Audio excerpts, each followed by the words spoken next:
नमस्कार मित्रों, मैं हर्षद कुमार त्रिवेदी आपके अपने चैनल हर्षद कुमार त्रिवेदी जी के चैनल पर आप सभी मित्रों का व मेरे प्यारे विद्यार्थियों का हार्दिक स्वागत व अभिनंदन करता हूं।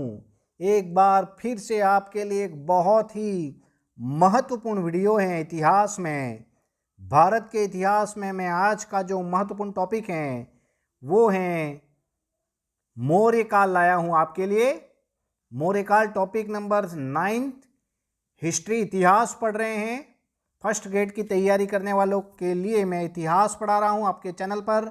साथ ही सेकंड ग्रेड की भी तैयारी करवा रहा हूं। सेकंड ग्रेड में प्रथम पेपर की भी शुरुआत कर दी है मैंने, और सेकंड ग्रेड के सेकंड पेपर यानी सोशल साइंस की भी तैयारी 8 सब्जेक्ट की करवा रहा हूं, जिसमें से भूगोल व दर्शन शास्त्र की आपके लिए मेरे ऑथेंटिक नोट्स आपके अपने चैनल पर लगातार आ रहे हैं। तो एक बार फिर से एक महत्वपूर्ण टॉपिक लेके आया हूं। मौर्य काल जो 323 ईसा पूर्व से 184 ईसा पूर्व तक रहा था, इसका प्रशासन तथा इसकी जो स्थिति थी उसके आप पूरे ऑथेंटिक नोट्स आपको पढ़ाऊंगा चैनल पर। आप अगर नए हो तो ज़रूर चैनल को सब्सक्राइब करें, लाइक करें, शेयर करें तथा कमेंट्स करें कैसा लगा वीडियो।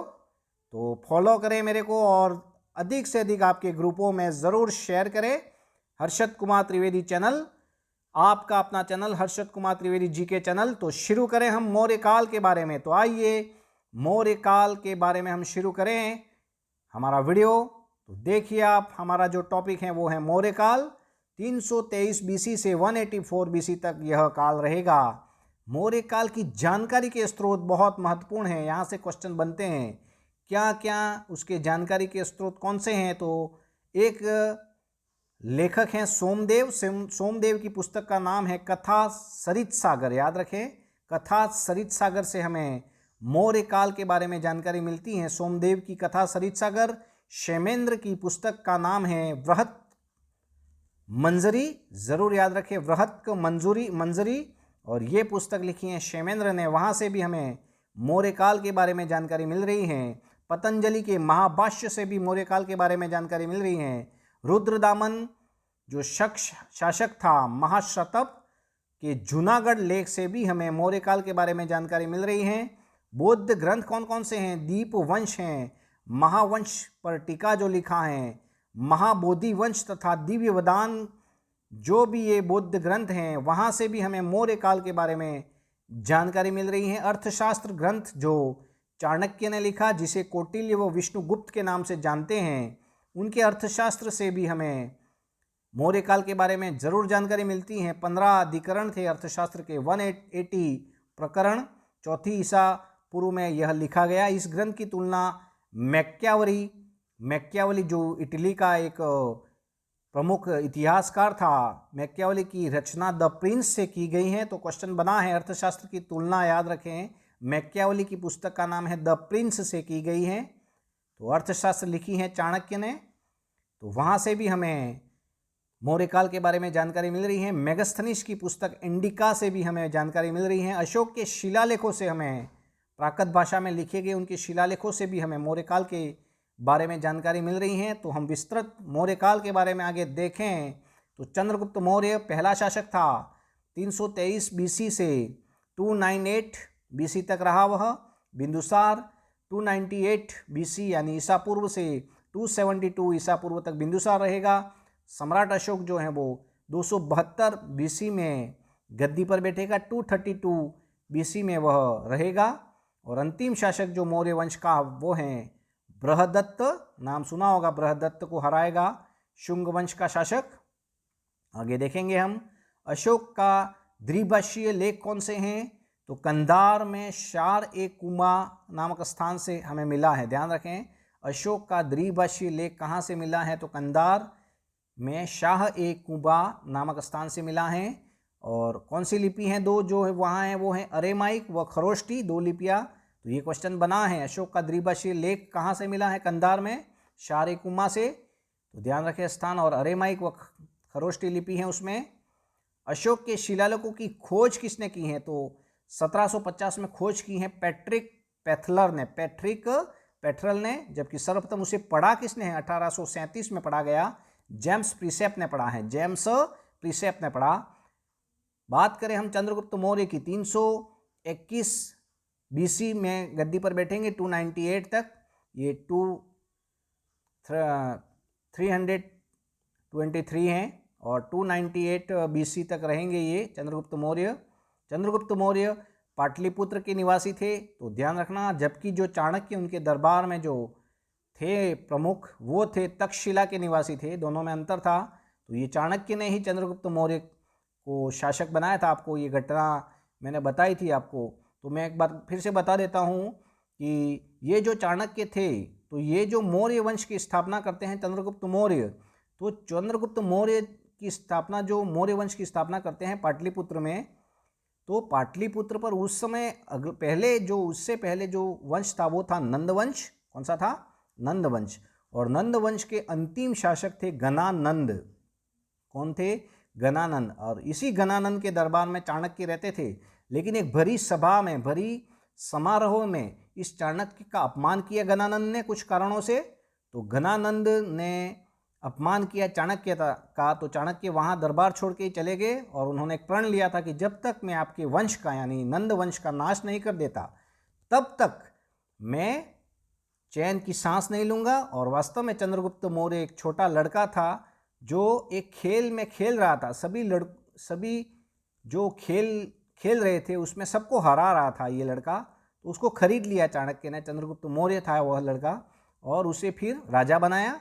और वास्तव में चंद्रगुप्त मौर्य ने किसको मारा? गणानंद को मार के मौर्य वंश की नींव रखी है, नंद वंश का नाश किया, और ये सब चाणक्य ने ही करवाया है। तो चाणक्य एक बहुत बड़ा व्यक्ति था चंद्रगुप्त मौर्य के दरबार में, मौर्य वंश में। तो यह चाणक्य जो था वो तक्षशिला का निवासी था, जबकि चंद्रगुप्त मौर्य पाटलिपुत्र का निवासी था। आप समझ गए होंगे बात को। आगे देखें हम चंद्रगुप्त मौर्य के बारे में। 321 ईसा पूर्व में मगध के राजा घनानंद नंद वंश को हराकर मगध में याद रखना, पाटलिपुत्र बोल रहा था मैं, मगध में मौर्य वंश की नींव रखी है इन्होंने। बहुत महत्वपूर्ण बात। चंद्रगुप्त मौर्य ने 305 ईसा पूर्व में यूनानी शासक सेल्यूकस, सिकंदर का सेनापति था यह। मैंने कहा था घनानंद के समय में सिकंदर का आक्रमण होगा हमारे भारत में, लेकिन यहाँ पर क्या बात है कि चंद्रगुप्त मौर्य ने 305 ईसा पूर्व में यूनानी शासक सेल्यूकस, जो सिकंदर का सेनापति था, को हराया है चंद्रगुप्त मौर्य ने। तो बहुत महत्वपूर्ण बात है चंद्रगुप्त मौर्य के बारे में यह। और समझौता हुआ फिर बाद में। तो सेल्यूकस जो उसका सेनापति था सिकंदर का, उसने अपनी पुत्री, याद रखना, हेलेना या कार्नेलिया, उसका नाम क्या है? हेलेना व कार्नेलिया, की शादी करवा दी चंद्रगुप्त मौर्य से, और 4 प्रदेश दहेज में दिए हैं ससुर ने। किसे? तो चंद्रगुप्त मौर्य को। तो कौन सा दिया? कंधार, काबुल, हेरात और जड्रासिस। याद रखें 4 नाम। कंधार को अफगानिस्तान, ये कंधार, काबुल, हेरात और जड्रोसिस, ये 4 प्रदेश दिए हैं, ये ध्यान दें आप। और सेल्यूकस ने मेगस्थनीज को राजदूत बना के चंद्रगुप्त के दरबार में भेजा है। तो यही मेगस्थनीज ने इंडिका नामक पुस्तक लिखी है। तो ये सेल्यूकस कौन था? तो सिकंदर का सेनापति था, जिसे हराया किसने? चंद्रगुप्त मौर्य ने। अब बाद में सेल्यूकस समझौता करेगा, तो सेल्यूकस फिर एक राजदूत भेजेगा जिसका नाम मेगस्थनीज है, याद रखें, और उसने पुस्तक लिखी है इंडिका। तो बहुत महत्वपूर्ण बात। और ये देखिए साम्राज्य विस्तार हम देखें, चंद्रगुप्त मौर्य नीचे से ऊपर एक बहुत बड़ा साम्राज्य विस्तार किया उन्होंने। यहाँ देखें हम, ये पूर्व हैं, पश्चिम, ये उत्तर और ये दक्षिण। तो पूर्व में देखो आप, बंगाल से लगा के आप, उसका जो शासन था वो था सौराष्ट्र गुजरात तक, और कश्मीर उत्तर से मैसूर कर्नाटक तक ये उनका राज्य फैला हुआ था। चंद्रगुप्त मौर्य ने 302 ईसा पूर्व में जैन मुनि भद्रबाहु से जैन धर्म ग्रहण कर लिया और दक्षिण भारत में चलाया है। ध्यान रखें आप, चंद्रगुप्त मौर्य की दक्षिण भारत की विजय के विषय में हमें जानकारी कहाँ से मिल रही है? तो तमिल ग्रंथ है एक, अहनानूर व मूरनानूर, अहनानूर व मूरनानूर नामक ग्रंथ से, तमिल ग्रंथ है, से हमें जानकारी मिल रही है कि उन्होंने दक्षिण में भी विजय प्राप्त की है। और अशोक के अभिलेखों से भी जानकारी मिल रही है। अशोक का दादा था ये चंद्रगुप्त मौर्य। और बंगाल पर चंद्रगुप्त की विजय महास्थान अभिलेख से मिल रही है। महास्थान अभिलेख से हमें जानकारी मिल रही है। चंद्रगुप्त मौर्य की मृत्यु 298 ईसा पूर्व में श्रवण बेलगोला कर्नाटक में हुई हैं। संथारा विधि से हुई हैं। उपवास लेके उन्होंने जैन धर्म अपनाया था और अपने प्राणों की आहुति दे दी थी उन्होंने। यही चंद्रगुप्त मौर्य थे, बहुत बड़े महान शासक थे। और उसके बाद में उनका बेटा था बिंदुसार। बिंदुसार अगले शासक बनेंगे मौर्य वंश। तो बिंदुसार के बारे में हम देखें, शत्रु का संहायक कहा जाता है उनको, अमित्रगात उनकी उपाधि थी, अमित्रगात। 298 ईसा पूर्व से 272 ईसा पूर्व तक वो रहेंगे। दरबार में उनके जो राजदूत आए थे, याद रखें, सीरिया शासक एंटीओकस था, सीरिया का शासक था। एंटीओकस का जो दूत आया था वो था डायमेकस, जबकि मिस्र का राजा उस समय था टालेमी द्वितीय फिलोडेल्फस, और उसका जो राजदूत आया था हमारे भारत में बिंदुसार के दरबार में वो था डायोनोसियस। याद रखें, दोनों में कंफ्यूज होता है तो आप जरूर देखें, डायमेकस और डायोनिसियस 2 राजदूत आए थे उनके दरबार में। 3 वस्तुएं मांगी थी उनसे, मीठी मदिरा, सूखी अंजीर व दार्शनिक मांगे थे। याद रखना, ये सभी क्वेश्चन कहीं ना कहीं बने हैं आपके लिए। मैं जो ऑथेंटिक नोट्स हैं वही ला रहा हूँ, जो काम की चीज़ें वही ला रहा हूँ। तो इतिहास को आप समझने की कोशिश करें। 3 वस्तु मांगी हैं, मीठी मदिरा, सूखी अंजीर व दार्शनिक, जिसमें से 2 दिए उन्होंने बिंदुसार ने और दार्शनिक नहीं भेजे थे। तो ये एक बहुत महत्वपूर्ण सूचना आपके लिए। आगे देखिए, उनकी मृत्यु हो गई। आजीवक संप्रदाय से संबंधित थे बिंदुसार। अब हम देखें सम्राट अशोक को पढ़ें तो उनकी पुत्री का नाम चारुमती, याद रखें आप। और अशोक मौर्य जो हैं 272 बीसी से 232 बीसी तक वो शासक रहेंगे। 272 से 269 में वो गद्दी करेंगे, यानी 3 वर्ष तक उनके भाइयों के मध्य युद्ध हुआ था उनका, और अंतिम में वो जीतेंगे। तो 3 वर्ष लगते हैं। इतिहास कहता है कि उनके 99 भाई थे और उनसे युद्ध हुआ था उनका। तो ये देखें, इतिहास जो कह रहा है वो हमें पढ़ना ही है। आगे देखिए, डॉक्टर भंडारकर ने अभिलेखों में अशोक मौर्य का इतिहास लिखने की पूरी कोशिश की है। डॉक्टर DR भंडारकर हैं जिन्होंने अभिलेखों के आधार पर अशोक मौर्य का इतिहास लिखा है। याद रखें आप, प्राचीनतम अभिलेख सिर्फ अशोक के ही मिले हैं हमें। और स्वयं नाम उनका था देव नाम प्रिय से संबोधित किया उन्होंने स्वयं को। और टोपरा जो हरियाणा का जो शिलालेख था, उनका जो लेख था, मेरठ के अभिलेख, ये टोपरा हरियाणा व मेरठ के अभिलेख जो हैं वो दिल्ली कौन लाया है? फिरोज शाह तुगलक लाया है। याद रखें, ये टोपरा हरियाणा का जो शिलालेख हैं उसे मेरठ में कौन लाया है? फिरोज शाह तुगलक। उसी प्रकार कौशाम्बी का अभिलेख जो था वो अकबर उसे प्रयाग इलाहाबाद लाया है। ये कन्फ्यूज़न आपके लिए यहाँ दूर होता हुआ ज़रूर समझें। उनका राज्याभिषेक 269 में हुआ है, ध्यान रखना, उनका राज्याभिषेक 269 में, जबकि वो गद्दी पर बैठ सकते थे 272 पर, लेकिन वो भाइयों का युद्ध हुआ था उनका। पहले वह उज्जैन के गवर्नर थे। जब बिंदुसार जब शासक थे उस समय क्वेश्चन बना है, सम्राट अशोक जो थे वो कहाँ के गवर्नर थे? उज्जैन के। और उज्जैन से भी पहले वह तक्षशिला के भी गवर्नर रहे हैं, याद रखें आप। और 4 वर्ष उनके राज्याभिषेक के चौथे वर्ष उन्होंने बौद्ध धर्म अपना दिया। ध्यान रखें, चौथे वर्ष बौद्ध धर्म अपनाया। 8वें वर्ष कलिंग विजय प्राप्त किए। कलिंग विजय बहुत फेमस, 261 BC में ये भयानक युद्ध हुआ था जिसमें बहुत बड़ा नुकसान हुआ था। और यही 8वें वर्ष में कलिंग विजय प्राप्त की हैं। 10वें वर्ष में राज्याभिषेक के बौद्ध गया की यात्रा की है अशोक ने। और 14वें वर्ष में धम्म महामात्रों की नियुक्ति की उन्होंने। 20वें वर्ष लुम्बिनी की यात्रा की और उसमें कर उन्होंने सबसे कम कर दिया था, 1/8 कर दिया था वहाँ का कर। और 26 वर्ष धम्म लिपि लिखवाई है। अब आप समझो कि लुम्बिनी में उन्होंने कर क्यों कम किया, तो वो बौद्ध धर्म को मानते थे। तो बौद्ध धर्म में जो हमारे गौतम बुद्ध थे, गौतम बुद्ध उनका जन्म लुम्बिनी में हुआ था, तो लुम्बिनी में वो गए होंगे, तो वहाँ पर उन्होंने क्या कर दिया? कर कम कर दिया। तो ये एक समझने की बात है। आप इतिहास को समझे, वो क्रम से पढ़े तो आपको पूरी बातें समझ में ज़रूर आएगी। एक इतिहासकार है कल्हण। कल्हण की पुस्तक का नाम है राजतरंगिणी के अनुसार अशोक शिव का उपासक था। याद रखें, कल्हण की राजतरंगिणी के अनुसार अशोक जो है वो शिव के उपासक थे तथा उन्होंने कश्मीर में वितस्ता नदी के किनारे किसकी स्थापना की है? श्रीनगर की। जम्मू श्रीनगर याद होगा, उसी की स्थापना अशोक ने की है। कलिंग शासक जो थे उस समय मेघवर्धन थे, नंदराज भी बोलते, कहीं कहीं नंदराज मिलता है और कहीं कहीं मेघवर्मन मिलता है। कलिंग का शासक कौन था? जब आक्रमण किया था अशोक ने 261 BC में, तो ध्यान रखिए, मेघवर्मन भी और नंदराज दोनों का नाम याद रखें आप। ऑथेंटिक न्यूज़ है आपके लिए। असम अशोक के साम्राज्य में नहीं था, याद रखें, असम नहीं था उनके साम्राज्य में। और आगे देखें, नेपाल में अशोक के अभिलेख मिले हैं कौन कौन से? एक तो रुमिंददेई और एक है निगलीवा। निगलीवा याद रखें आप, 2 अभिलेख अशोक के मिले हैं नेपाल में। बराबर की पहाड़ियाँ बिहार में जो बनाई हैं अशोक ने आजीविकों के लिए, निवास 4 गुफाएं बनाई हैं आजीविकों के लिए। किसने? तो अशोक ने।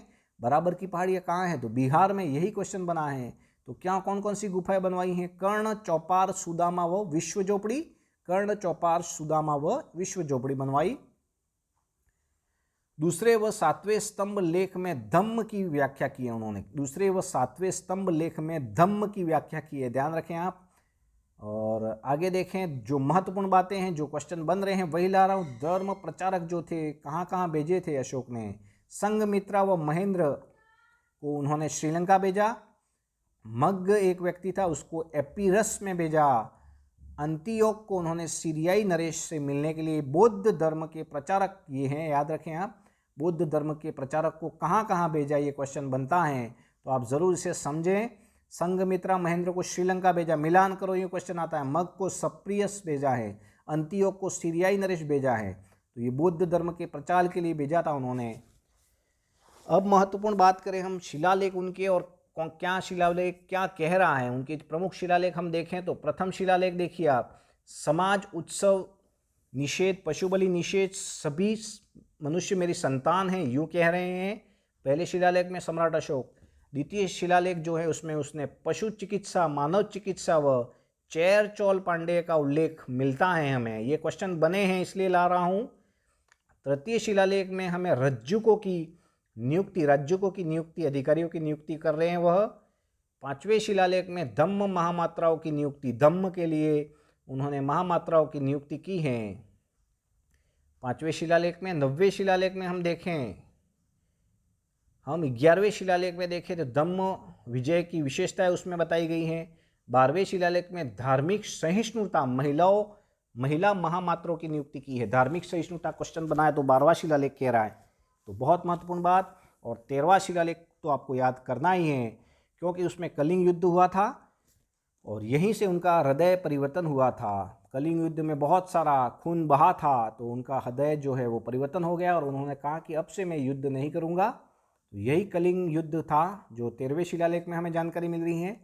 261 BC में वर्णन, और 5 सीमांत यूनानी राजाओं का नाम मिलता है उसमें, याद रखें। अंतियोक, तुर्मय, अंतिकिन, एपीरस और सिरिन, नाम जरूर याद रखें आप। 5 राजाओं के नाम पूछे गए हैं। आगे देखें हम तो सभी 5 के प्रति आत्म नियंत्रण और मन की पवित्रता होनी चाहिए। तो ये किसमें कहा गया है? 7वें शिलालेख में कहा गया है। 7वें शिलालेख में कहा गया है उनके लिए। तो ये बहुत महत्वपूर्ण बात कि 5 के प्रति आत्मनियंत्रण और मन की पवित्रता होनी चाहिए, 7वें शिलालेख में कहा गया है, लोगों के प्रति कह रहे हैं। बहुत महत्वपूर्ण बात, अशोक के सभी अभिलेखों का विषय तो था प्रशासनिक, ध्यान रखें, जबकि रुब्नमदेई जो नेपाल में मिला है अभिलेख से, आर्थिक था। उसका अभिलेख का विषय आर्थिक था, तो ध्यान रखें, बहुत महत्वपूर्ण बात। सोहगोरा तथा महास्थान जो अभिलेख बंगाल में है, से हमें अन्न भंडार की जानकारी मिल रही है। अन्न भंडार की जानकारी अशोक के समय, ध्यान रखें आप। और रोमिला थापर ने मौर्य काल के पतन का कारण क्या बताए हैं? केंद्रीय प्रशासन बताएं, बहुत महत्वपूर्ण बात। रोमिला थापर इतिहासकार हैं, इन्होंने मौर्य काल के पतन का कारण केंद्रीय प्रशासन बताया है, तो बहुत महत्वपूर्ण बात। अशोक के बाद में जो भी शासक थे वो कमज़ोर थे। अशोक के बाद शासक बना कौन? तो कुणाल बना, कुणाल। तब कश्मीर का शासक कौन था? तो जालौक था। ये क्वेश्चन बना है इसलिए लाया हूं मैं। अशोक के बाद शासक कौन बना? तो कुणाल। और तब कश्मीर का शासक कौन था? जालौक। मौर्य शासक अशोक व दशरथ ने देव नाम प्रिय उपाधि ली है, ध्यान रखना। देव नाम प्रिय उपाधि किसने ली है? तो अशोक व दशरथ ने। और मौर्य साम्राज्य शासक जो था सम्मति ने जैन धर्म अपनाया, जैन धर्म से संबंधित है संपत्ति। और मौर्य वंश का अंतिम शासक बृहदत्त है। कौन है? बृहदत्त, वही 185 BC में उसके ब्राह्मण सेनापति था पुष्यमित्र शुंग। पुष्यमित्र शुंग ने इसे मार डाला बृहदत्त को और शुंग वंश की नींव रखी थी। मगध में मौर्य वंश का समाप्त कर शुंग वंश की नींव रखी थी और यही शुंग वंश ब्राह्मण वंश था। कौन था? ब्राह्मण वंश। तो ये ब्राह्मण था पुष्यमित्र शुंग। कारण ऐसे होंगे तो उन्होंने वध किया होगा। अब देखें, चंद्रगुप्त मौर्य व संपत्ति जो थे वो जैन धर्म को मानते थे। सम्राट अशोक बौद्ध धर्म को मानते थे। जालोक शैव धर्म से संबंधित था। दशरथ व बिंदुसार जो थे वो आजीवक धर्म से संबंधित थे। ये जालोक भी कहीं ना कहीं उसका ही पुत्र था। तो याद रखें आप, चंद्रगुप्त मौर्य और संपत्ति जैन धर्म से संबंधित हैं। अशोक बौद्ध धर्म को मानते थे। जालोक शैव धर्म से संबंधित है। दशरथ व बिंदुसार आजीवक संप्रदाय से संबंधित हैं। और महत्वपूर्ण बातें देखें तो प्रजा की भलाई में उसे संतोष मिलता है। कौन से शिलालेख में? छठे शिलालेख में कहा गया है। तक्षशिला एक निगम था, उसके सिक्के भी जारी होते थे। याद रखें, तक्षशिला एक बड़ा निगम था, उसके सिक्के भी जारी होते थे। अशोक ने हिंसा से दुख प्रकट किया है। कौन सा शिलालेख कह रहा है? तो धौली व जोगड़ शिलालेख जो है वो उड़ीसा में है शायद यह। तो इससे हमें पता पड़ता है कि अशोक ने हिंसा पर दुख व्यक्त किया है। तो कलिंग के बाद उनका हृदय परिवर्तन हुआ था। ये चैनल आपके लिए काम कर रहा है, आप ज़रूर इसे आप लाइक करें, शेयर करें। अभी तक आपने लाइक नहीं किया है तो ये ऑथेंटिक नोट्स मेरे डिस्क्रिप्शन में आप जाकर ज़रूर नोट्स करें। आगे हम प्रशासन को पढ़ेंगे। तो प्रशासन के बारे में देखिए, आइए हम पढ़ें मौर्य काल का प्रशासन। तो देखिए, प्रशासन में हम देखिए स्थानिक यानी 800 गांवों का समूह था। द्रोणमुख यानी 400 गांवों का समूह था। सार्वटिक यानी 200 गांवों का समूह।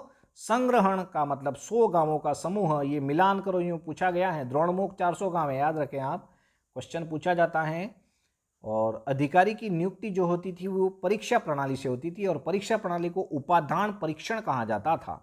मौर्य काल में अधिकारी की नियुक्ति परीक्षा प्रणाली से और परीक्षा प्रणाली को उपाधान परीक्षण कहा जाता था।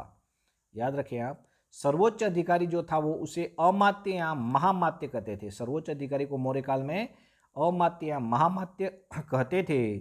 चाणक्य ने अपनी पुस्तक अर्थशास्त्र में 18 तीर्थ विभाग का उल्लेख किया। कितने? 18 तीर्थ विभाग का उल्लेख किया है।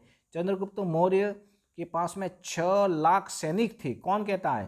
तो थे ही थे, सब कहते हैं, हम भी कहते हैं कि चंद्रगुप्त मौर्य के दरबार में 6 लाख सैनिक थे। तो उसके कारण चंद्रगुप्त मौर्य को, इस सैनिकों को जस्टिन ने क्या कहा है? डाकुओं का गिरोह कहा है। क्या कहा है भाई? क्वेश्चन बना है, डाकुओं का गिरोह किसने कहा? जस्टिन ने। किसको कहा डाकुओं का गिरोह? तो 6 लाख सैनिक थे तो चंद्रगुप्त मौर्य के दरबार में, तो इसके लिए इसने कहा।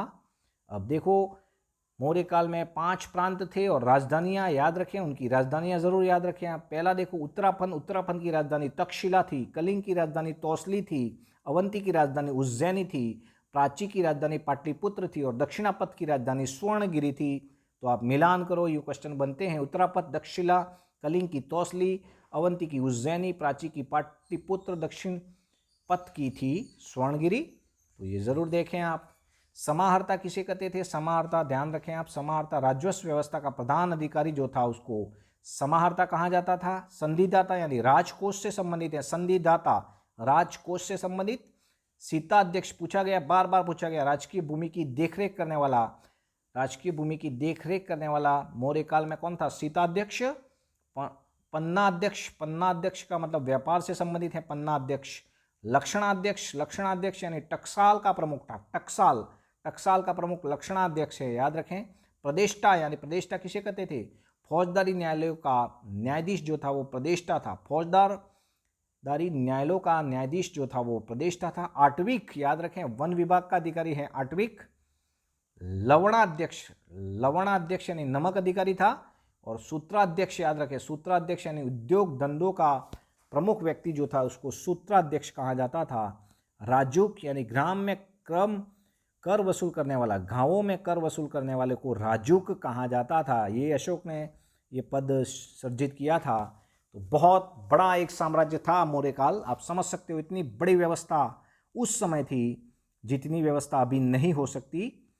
तो मेगास्थनीज ने 6 समितियां बताई हैं। 6 समितियां थी और उसमें प्रत्येक समिति में 5 व्यक्ति थे। तो 30 व्यक्ति उस समितियों में काम करते थे। कौन कौन सी 6 समितियां थी? तो देखिए आप, पहली समिति आप देखिए तो उद्योग शिल्पियों का निरीक्षण करने वाली समिति, विदेशियों की देखरेख करने वाली समिति, जन्म मरण का लेखा जोखा रखने वाली समिति, व्यापार वाणिज्य से संबंधित समिति, निर्मित वस्तुओं के विक्रय का निरीक्षण करने वाली समिति, बिक्री कर वसूल करने वाली समिति। ये 6 समितियां थी, प्रत्येक में 5 व्यक्ति थे, तो 30 व्यक्ति थे। याद रखें आप। अर्थशास्त्र में गुप्तचरों को क्या कहा जाता था? बहुत महत्वपूर्ण बात, गूढ़ पुरुष कहा जाता था। अर्थशास्त्र में गुप्तचरों के लिए गूढ़ पुरुष कहा जाता है। और एरियर ओवरसियर, देखो क्वेश्चन यहाँ बन रहा है कि अर्थशास्त्र में गुप्तचरों को तो गूढ़ पुरुष कहा गया है, एरियर ने उसे गूढ़ पुरुष को क्या कहा है? गुप्तचरों को ओवरसियर कहा है। क्या कहा है? ओवरसियर। जबकि स्टेम्बो एक इतिहासकार है, उसने इंस्पेक्टर कहा है। इंस्पेक्टर, गुप्तचरों को इंस्पेक्टर किसने कहा? स्टेम्बो ने। गुप्तचरों को ओवरसियर किसने कहा? एरियर ने। याद रखें आप, कहीं ना कहीं सभी क्वेश्चन बन रहे हैं और बनेंगे। मेगास्थनीज व स्टेम्बो के अनुसार दास प्रथा नहीं थी। क्वेश्चन बना है, मेगास्थनीज ना कह रहे हैं दास प्रथा नहीं थी, स्टेम्बो भी ना कह रहे हैं दास प्रथा नहीं थी। लेकिन त्रिपिटक में 4 त्रिपिटक ग्रंथ, जो बौद्ध का त्रिपिटक ग्रंथ है, उसमें मौर्य काल में 4 प्रकार के दास थे, जबकि कौटिल्य 9 प्रकार के दास बता रहा है। याद रखें आप, कौटिल्य ने 9 प्रकार के दास की बात कही है, जबकि मेगास्थनीज ना कह रहे हैं। अब जूनागढ़ अभिलेख में चंद्रगुप्त के गवर्नर था। जूनागढ़ अभिलेख गुजरात में है, और जूनागढ़ अभिलेख से हमें चंद्रगुप्त मौर्य के गवर्नर था। पुष्यगुप्त गुजरात का सौराष्ट्र का मंत्री था, वैश्य था, द्वारा सौराष्ट्र में निर्मित सुदर्शन झील का उल्लेख मिलता है। बिल्कुल सही है, सुदर्शन झील का निर्माण करवाया था पुष्यगुप्त ने। और उदक भाग क्या है? याद रखें, उदक भाग यानी मौर्य काल में सिंचाई कर रहे हैं उदक भाग। और मार्ग निर्माण जो अधिकारी था, मार्ग का निर्माण अधिकारी जो था, वो एग्रोनोमोई कहलाता था। एग्रोनोमोई, याद रखें आप। आगे ये कॉन्टैक्ट नंबर आप ज़रूर समझें, और अगर आपको कोई डाउट है तो आप ज़रूर इस कॉन्टैक्ट नंबर पर आप मैसेज करें, तो जब भी समय मिलेगा, जब भी, तो हम आपको रिप्लाई करेंगे। अन्य महत्वपूर्ण तथ्य, एक छोटे से वीडियो में आपके पूरे मौर्य काल को समझाया गया है, तो समझे बात को। सर्वप्रथम विलियम जोन्स ने ही सेंड्रोकोटस कहा है। अब सेंड्रोकोटस किसे कहा है? चंद्रगुप्त मौर्य को। किसने कहा है? तो विलियम जोन्स ने सेंड्रोकोटस किसे कहा है? तो चंद्रगुप्त मौर्य को। महान शासक है ये, कह सकते हैं हम, विलियम जोन्स कह रहे हैं। अशोक की मृत्यु, 2 शासकों ने 2 भागों में शासन संभाला था, दशरथ व संपत्ति ने। यानी जब अशोक की मृत्यु हुई, उसके जो भाई जो थे वो अपने शासन को बांट देंगे। एक तो था दशरथ और एक संपत्ति। इसने जैन धर्म अपनाया था। ये आजीवक संप्रदाय से संबंधित था, मैंने बताया आपको। भ्राभू शिलालेख जो है वो लंबा है। में अशोक मगध में प्रियदर्शी राजा कहा गया है। प्रियदर्शी, अच्छा राजा। भ्राभू शिलालेख जयपुर में है यह, और उसमें अशोक को प्रियदर्शी राजा कहा गया है। अर्थशास्त्र में 15 अभिकरण तथा 180 प्रकरण हैं। छठा अभिकरण याद रखें, उसमें राज्य के सप्तांग सिद्धांत दिए हुए हैं। राज्य के सप्तांग सिद्धांत दिए हैं कौटिल्य ने। स्वामी, अमात्य, राष्ट्र, दुर्ग, बल, कोश व मित्र होने चाहिए। राज्य के सप्तांग सिद्धांत दिए हैं 6ठे अभिकरण में। याद रखें, क्वेश्चन बना है इसलिए यहाँ लाया हूँ आपके लिए। अशोक के समय बौद्ध भिक्षुक, याद रखें, बाल पंडित था, निग्रोध था, तिस्स था और उपगुप्त था। अशोक के समय बौद्ध भिक्षु के नाम बाल पंडित, निग्रोध, तिस्स और उपगुप्त। अशोक के पुत्र कुणाल को दिव्य वदान में धर्म विवर्धन कहा गया है। अशोक का पुत्र है कुणाल को दिव्य वदान एक पुस्तक है, उसमें धर्म विवर्धन कहा गया है। याद रखें आप। आगे हम देखें तो ये देखिए आप, व्यक्ति बौद्ध प्रचारक के लिए कहाँ कहाँ भेजा था, तो आप देखिए महेंद्र व संघमित्रा को तो श्रीलंका भेजा था, और श्रीलंका का शासक उस समय तिस्स था। और तिस्स ने देव नाम प्रिय उपाधि धारण की है। तिस्स ने देव नाम प्रिय उपाधि धारण की, और ये श्रीलंका का शासक था अशोक के समय में। महेंद्र व संघमित्रा जो उसके दरबार में थे, उसको श्रीलंका बौद्ध प्रचारक के लिए भेजा था। महादेव को भेजा मैसूर में। महाधर्म रक्षित को महाराष्ट्र भेजा है। धर्म रक्षित व्यक्ति था, उसको पश्चिम भारत भेजा। सोन व उत्तर को स्वर्ण भूमि भेजा है, जबकि मज्जिम जो था उसको हिमालय भेजा है बौद्ध प्रचार करने के लिए अशोक ने। तो सम्राट अशोक एक महान बौद्ध धर्म के प्रचारक में भी उन्होंने ध्यान दिया था। मौर्यकालीन न्यायालय देखें तो 2 प्रकार के न्यायालय थे। एक तो धर्म स्नातनिक न्यायालय जिसे दीवानी न्यायालय कहा जाता था, और एक कंटक शोधन थे, कंटक शोधन को फौजदारी न्यायालय कहा जाता था। अशोक की धम्म यात्रा का क्रम याद रखें आप उपगुप्त के अनुसार। अशोक की धम्म यात्रा का क्रम में लुम्बिनी, लुम्बिनी से कपिलवस्तु गए, कपिलवस्तु से गया गए, फिर सारनाथ, फिर कुशीनगर गए हैं, कुशीनगर याद रखें। तो ये क्वेश्चन बना है, अशोक की धम्म यात्रा क्रम उपगुप्त के अनुसार लुम्बिनी, लुम्बिनी से कपिलवस्तु गया, फिर सारनाथ गए, फिर कुशीनगर, कुशीनगर में उनका निर्वाण हुआ था बुद्ध का, याद रखें आप, और लुम्बिनी में जन्म हुआ है। अशोक का चतुर्सिंह स्तंभ याद रखें, चतुर्सिंह 4 सिंह वाला जो स्तंभ है वो 2 जगह है, याद रखें, एक तो सारनाथ यूपी में है और एक सांची एमपी में है, सारनाथ यूपी और सांची एमपी में। और रोमिला थापर ने मौर्यों को वैश्य कहा है, याद रखें, रोमिला थापर जो इतिहासकार है उन्होंने मौर्यों को कौन सा वैश्य कहा है। पतन का कारण हम देखें, देखो पतन का कारण, मौर्य के पतन का क्या कारण है, तो हर प्रसाद शास्त्री इतिहासकार है, उन्होंने धम्म महामात्राओं की नियुक्ति कहा है। अशोक द्वारा धम्म महामात्राओं की नियुक्ति ही क्या थी, पतन का कारण किसने कहा है, हर प्रसाद शास्त्री ने, जबकि हेमचंद्र राय चौधरी ने दानशीलता को पतन का कारण कहा है। ये दोनों अंतर आप जरूर देख लें, बहुत बार क्वेश्चन बने हैं। आगे देखिए, चाणक्य का उत्तराधिकारी, चाणक्य की मृत्यु हो गई थी आपको पता है, तो चाणक्य का उत्तराधिकारी राधा गुप्त था, याद रखें। चाणक्य बिंदुसार के भी दरबार में रहा है कुछ समय के लिए, और उसके बाद में वहाँ का जो उत्तराधिकारी जो बना था उसका, तो वो था राधा गुप्त।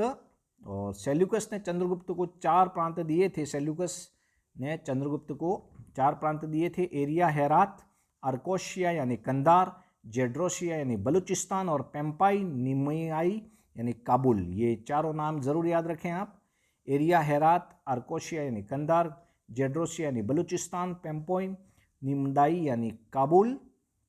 सबसे बड़ा राजमार्ग कौन सा था मौर्य काल में, तो तक्षशिला से ताम्रलिपि, याद रखें, तक्षशिला पाकिस्तान से ताम्रलिपि बंगाल में पड़ रहा है, ये बड़ा राजमार्ग था ये, और इसके मार्ग वाले को क्या कहते हैं, ईस्टनोमी कहा जाता था। प्रमुख बंदरगाह कौन से थे, याद रखें, प्रमुख बंदरगाह मौर्य काल के, तो ताम्रलिपि याद रखें, पश्चिम बंगाल में ताम्रलिपि है। सोपारा महाराष्ट्र में बंदरगाह था, भड़ोच जिसे बोरी गाथा कहा जाता था, बोरी गाथा, ये गुजरात में था। तो ताम्रलिपि पश्चिम बंगाल, सोपारा महाराष्ट्र, और बड़ोच जिसे बोरी गाथा कहा जाता है गुजरात में है यह। मौर्य काल की मुद्रा कौन सी थी आपको पता है, पण। मौर्य काल की मुद्रा थी पण, पण याद रखें, पण। मौर्य काल की कुछ आहत सिक्के, मौर्य काल के कुछ आहत सिक्के मिले हैं जो चांदी में हैं, मौर्य काल के कुछ आहत सिक्के मिले हैं जो चांदी में हैं, जिस पर मोर पर्वत व अर्धचंद्र अंकित हैं, अर्धचंद्र अंकित हैं। मेगस्थनीज ने पाटलिपुत्र के को सबसे बड़ा नगर बताया है इंडिका के अनुसार, मेगस्थनीज की पुस्तक इंडिका, और सेल्यूकस का राजदूत था यह, और चंद्रगुप्त मौर्य के दरबार में आया था। इसी ने अपनी पुस्तक इंडिका में पाटलिपुत्र को सबसे बड़ा नगर कहा है, बहुत महत्वपूर्ण बात। सिकंदर के समकालीन लेखक कौन कौन से हैं, याद रखें, सिकंदर के समकालीन लेखक में निरियाकस, आर्नेसिक्रिटस तथा अरिस्टोबुलस ने चंद्रगुप्त मौर्य की जानकारी हमें इन सब से मिल रही है। सिकंदर के समकालीन लेखक याद रखें आप, निरियाकस, आर्नेसिक्रिटस और अरिस्टोबुलस, इन सभी से हमें मौर्य काल की जानकारी मिल रही है। क्षत्रिय था मौर्य काल, यूँ कह रहे हैं, ये चंद्रगुप्त मौर्य क्षत्रिय था यूँ कह रहे हैं, जबकि रोमिला थापर क्या कह रहे हैं, मौर्य वालों को वैश्य। पर्वती लेखक देखें हम, बाद वाले लेखक स्टेम्बो हैं, डायोडोरस हैं, एरियन हैं, प्लूटार्क हैं, जस्टिन हैं, ये नाम याद रखें मौर्य काल के पर्वती लेखक। और आगे हम देखें तो देखिए आप, मौर्य काल के समय तक्षशिला जो था, मौर्य काल के समय में जो तक्षशिला था वो शिक्षा का प्रमुख केंद्र था, याद रखें आप, शिक्षा का प्रमुख केंद्र था मौर्य काल में तक्षशिला। और अशोक का पुत्र दशरथ और दशरथ का पुत्र संपत्ति था, अशोक का पुत्र दशरथ और दशरथ का पुत्र कौन था, संपत्ति। तो ये चैनल आपके लिए काम कर रहा है, GK channel, Harshad Kumar Trivedi GK channel. आप ज़रूर नए हो तो सब्सक्राइब ज़रूर करें, अधिक से अधिक लोगों को शेयर करें। आपको यहाँ पर इतिहास पढ़ाया जा रहा है, फर्स्ट ग्रेड सेकंड ग्रेड के लिए बहुत महत्वपूर्ण है ये। RS प्री, रीट, पटवारी, लाइब्रेरियन, ग्राम सेवक, अभी जो भर्ती होने वाली है कृषि पर्यवेक्षक PTET के लिए, उसके बाद में BSTC, नेट हैं, सेट हैं, IBPS की सभी परीक्षाओं के लिए, और भी हम देखें UPS बैंक के लिए, क्लर्क के लिए, सभी परीक्षाओं के लिए एक बार चैनल को ज़रूर देखें। एकमात्र ऑथेंटिक चैनल आपके लिए काम कर रहा है। तो ये बहुत बड़ा आपके लिए टॉपिक लाया था मैं, मौर्य काल का। आपको पूरी अच्छी तरह से समझ में आ गया होगा। पूरी बातें मैंने लगभग आपके 30 मिनट में पूरी कवर कर दी हैं। आप ज़रूर इसे अधिक से अधिक लोगों को शेयर करें। तो फिर मिलते हैं, तब तक के लिए जय हिंद, जय भारत।